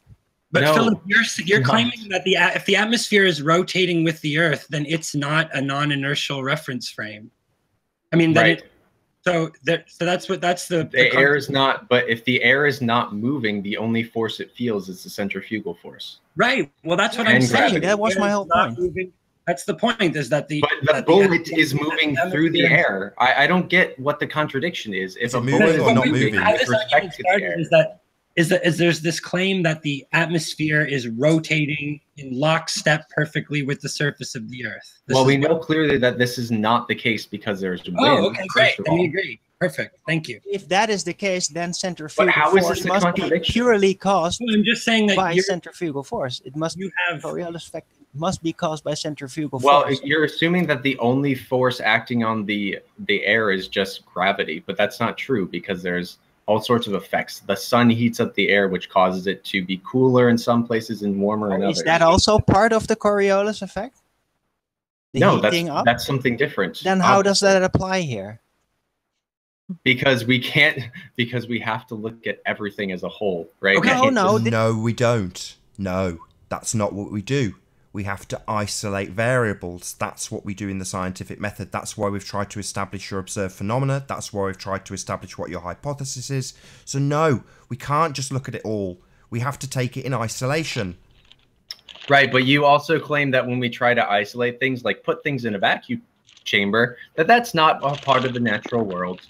No, if you're studying the effects of the vacuum chamber, that's what you're studying in the vacuum chamber, the effect of the vacuum. So you're not studying a natural phenomenon. You're studying a completely unnatural... A physical phenomena. Sorry, an unnatural phenomena. Vacuums are not natural. Physical. So you're redefining it now, right? Physical as opposed to natural? No, you don't get to redefine science here. It's a study of the natural world. Observe phenomena in the natural world, right? So back to this. We're not digging up vacuum chambers, not finding that they've been extinct. Me. Philip. Hello. Philip, you can't really believe that a vacuum is a natural phenomenon. I can believe it's a physical phenomenon. So what? But it's not a natural phenomenon. It's all about how you We're define talking natural. about You know, This is I had yeah. this This is opinion already. natural. Doesn't natural mean nature? Doesn't natural imply nature? Not made by man. Man-made things are natural too. No, It's a they're question, not. what No, does they're nature- absolutely not. It defies the definition of natural, Tim Osman. It is not the case that man-made things are natural. They are wholly unnatural. That's not what natural things are.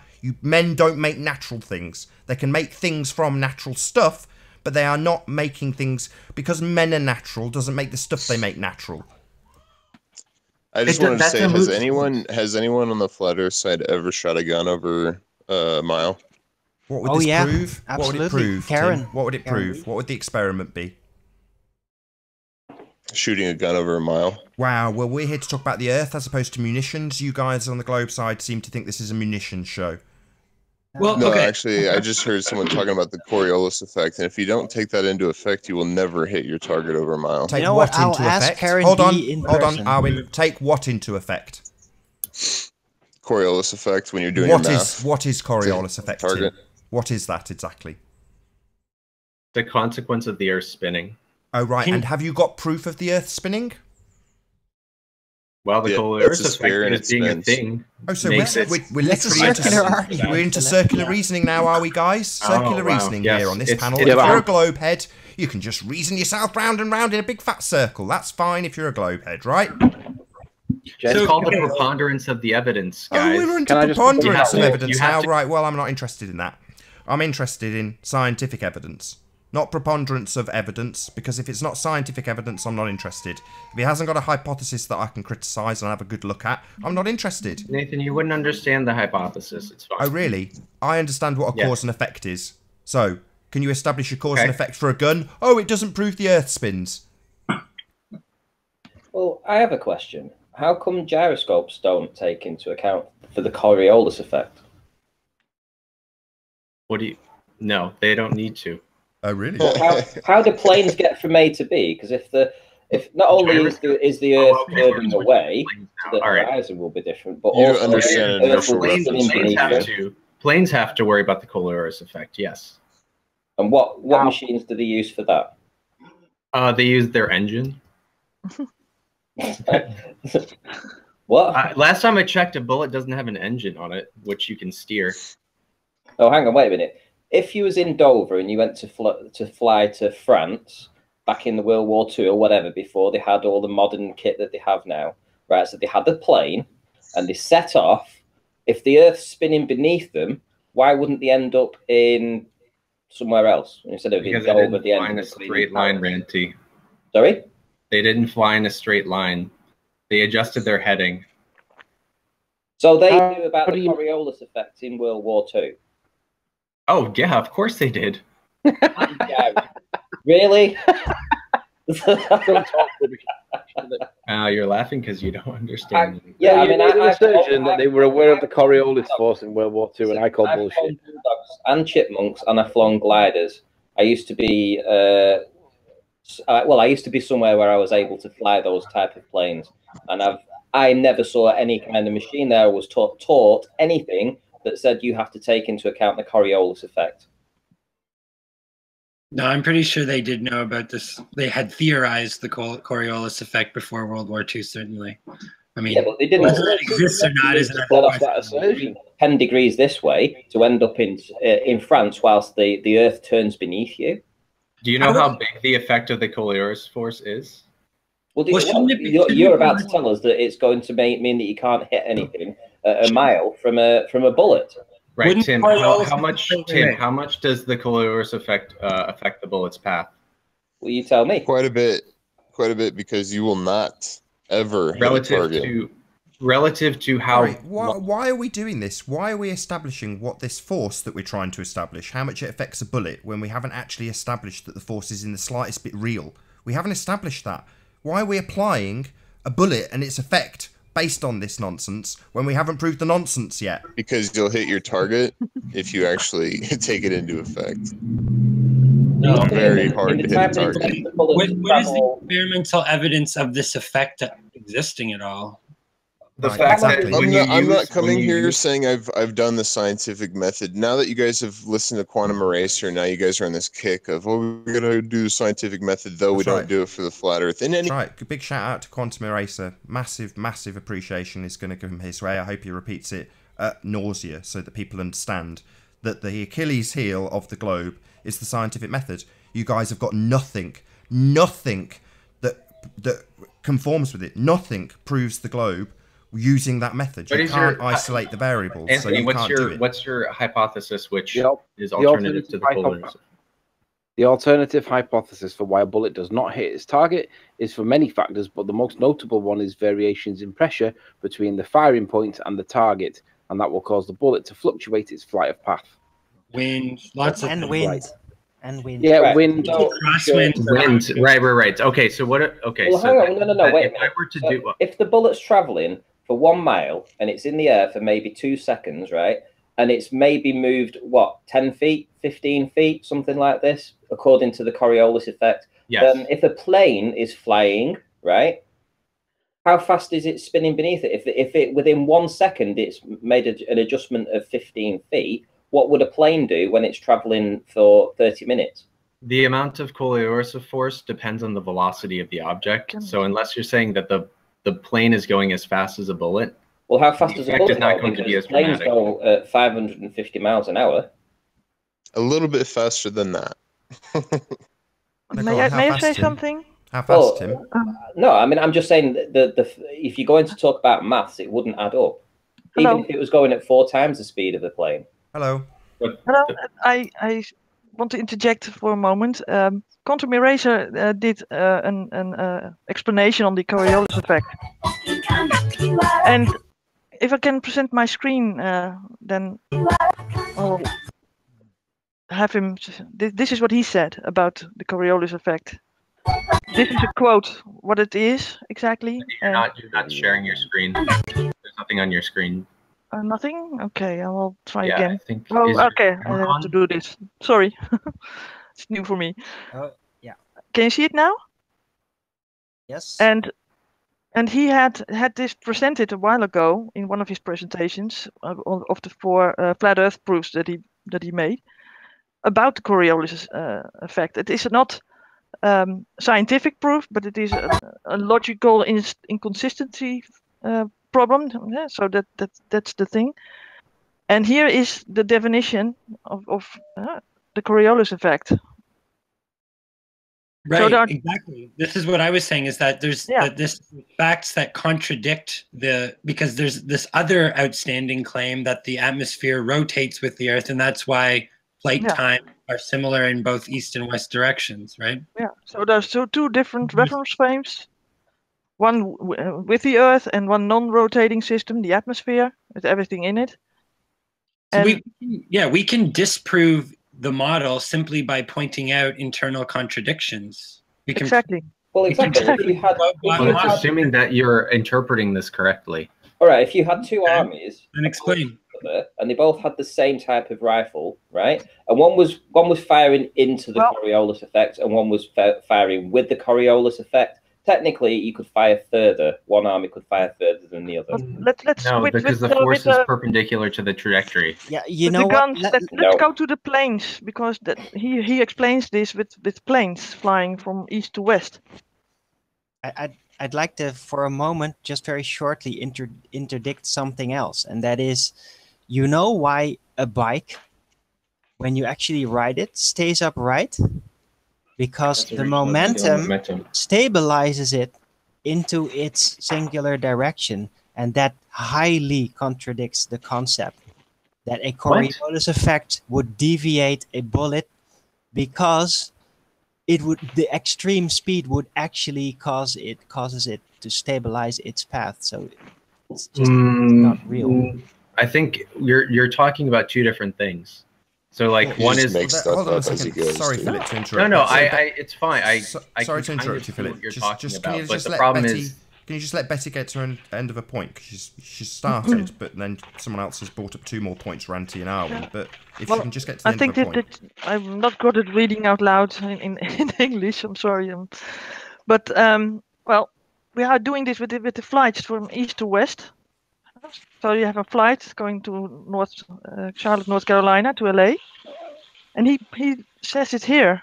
And so if you have a flight, that it should be a different time that you get there. So if you fly from east to west or from west to east, the times should be different, and they are not. So why is that? And that's what is explained. So you can't have Right, the. so why do the times have to be different? Because she thinks that if a plane rises from the ground, the Earth is spinning and the atmosphere doesn't spin at all. So it's just like Flat Earth 1.0 Eric Dubay No, crap. Exactly. that fuzz effect actually works. Hold on. Then this Can should you just work let as Betty well. have this out? Come on, No, please. it's the same thing like when you hover a helicopter, then you should reach your point when you are traveling with the spin of the Earth. That's the same But the thing. air is not. The air is moving with the Earth, so I don't Yes, see. so that's why you should be able to hover a helicopter You and can, go. but there's not. I don't see the contradiction there, because the air is moving along with the Earth's surface. So the only forces acting on the helicopter are the lift and gravity pointing down. First, you have to prove gravity then. But... Okay, whatever. The downward acceleration that people have called gravity. There is a downward acceleration, as people on this panel will agree with. Yeah, they don't like gravity, so just don't say it. No, I'm fine with gravity, but You are. Betty, when are you going to get married to Geostrebe? Hold on, can you just scroll up a bit? Let's see the first definition, Betty. Scroll up. Yeah, please. So it begins here. Maybe you should read it yourself, because I'm not good at explaining it. But this is what Quantum Eraser explained a while ago. And nobody has disproved this. Nobody has gotten with a really good argument why this is true or false. Hey, Nathan, on Sci Strike last night, they went over what's his face, Quantum Eraser. It's pretty interesting. Red's rhetoric and all of this is that an extreme trajectory, extreme speed with a stable aerodynamic shape will actually stabilize a straight line path. So Coriolis the point is that is you want just complete nonsense. Wait, Arwen, hold on just a second. So in a bullet, you want to make it aerodynamic so it doesn't feel, it feels as little force from the atmosphere. Yes, so it feels as little force from the atmosphere as possible, right? So you don't want the atmosphere to affect the trajectory of the bullet. Obviously, you can't make that perfect, but you do your best to make it stabilized. So then any other thing that's not related to the atmosphere is still going to have an effect on the bullet. Hold on, so let's just read number 2. You've just moved it. Sorry, Betty, can you just go back? Like this? Yeah, I think so. I've lost where I was now, sorry.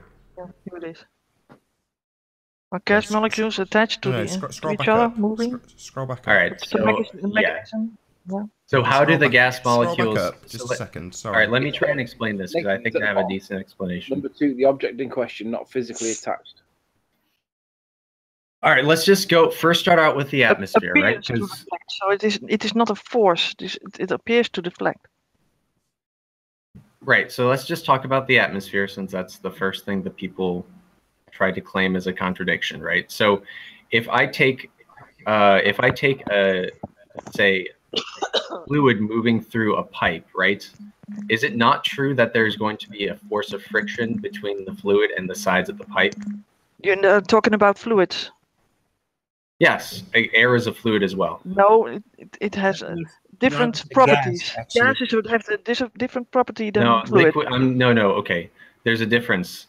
Liquids are different than gases. Exactly. But liquids and gases are characterized as fluids. Yeah, but why? Yes, but gas don't have molecular bonds, so they are moving independently. Liquids. Right, but that's what differentiates a liquid from a gas. Exactly. So don't equivocate with those. But I'm saying fluid. I'm saying the fluid. I've just read through it Yeah, now, but so there is a contradiction. The only reason that you're saying fluid is so that you can apply some of the properties of liquid to this case where it's not appropriate, obviously. So it's just sophistry. Right. Let me. So I have an explanation. So why do you feel a friction? when something is hitting against the surface of something. Because the molecules in the fluid are scattered by the wall itself. So what happens is, if, let's say, the Earth's atmosphere, we could just make it stand still but keep the Earth rotating underneath, what will happen is the molecules, they'll be bouncing around every which way direction, but generally they'll be pulled towards the Earth because of gravity. And as they collide with the surface, they're going to gain momentum in the direction of the rotation of the Earth. No, because it doesn't apply to gases. Okay, and why don't Are we have... gases not made out of molecules? Why don't we have the winds then? And they apply. And they, no. Guys, hold on. I'm not even. You guys are. No. The gas is being pulled down, and the reason why we feel pressure is because the gas molecules are hitting the surface of the Earth. Right? Do you agree? That's what pressure is. It's gas molecules colliding with the surface of the Earth. So gas pressure now. I'm talking about gas pressure. But gas pressure, that's another different topic. No, it's not. It's related. The pressure of a gas is a force that the gas exerts on the walls of its container. So now we are living in a container. So we have a container. The atmosphere is a container. The ground is part of the container. Yes, the ground is the ground in contact with the gas. What about the sky? What about the sky then?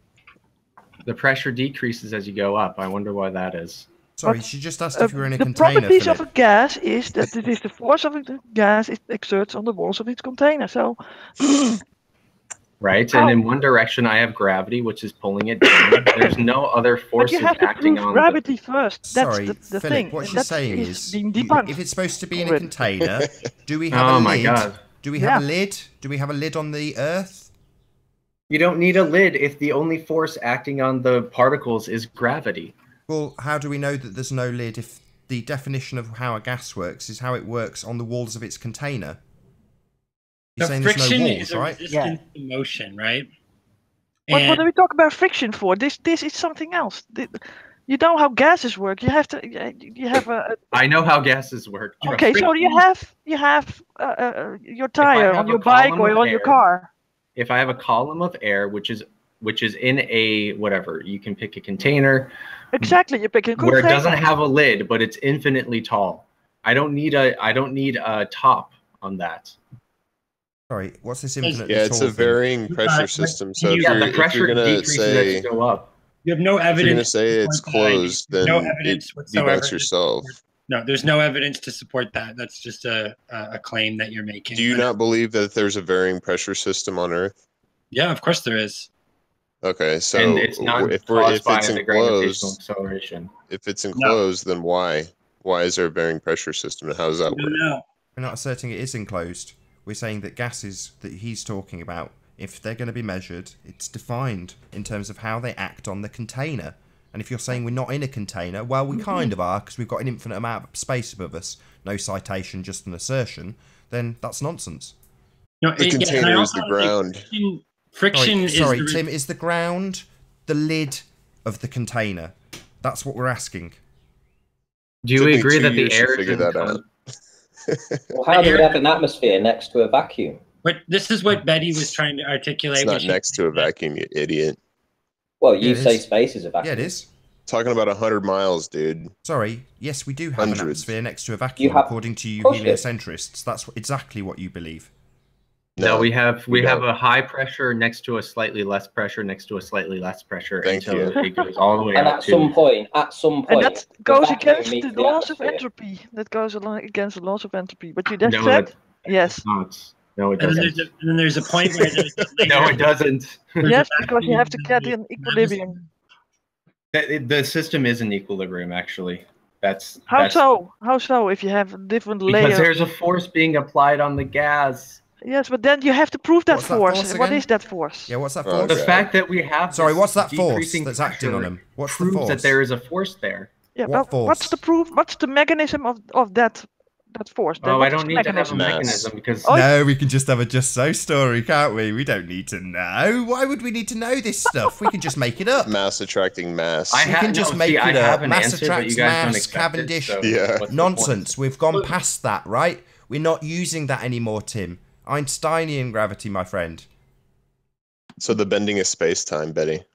Right, so that's got sod all to do with mass attracting mass now, hasn't it, Tim? So why would you assert such nonsense? No, but okay, so my assertion is that we live in an accelerating reference frame. Right, and what's I your have proof of that? 2 pieces of evidence for that. One, that things fall when I drop them, and 2, the Pound-Rebka experiment, which shows that light gets blue shifted as it moves perpendicular to the surface of the Earth, which only happens in an accelerating reference frame. So But that's just when you take on faith. What's your observed phenomena in that experiment? Yeah. Redshift of light.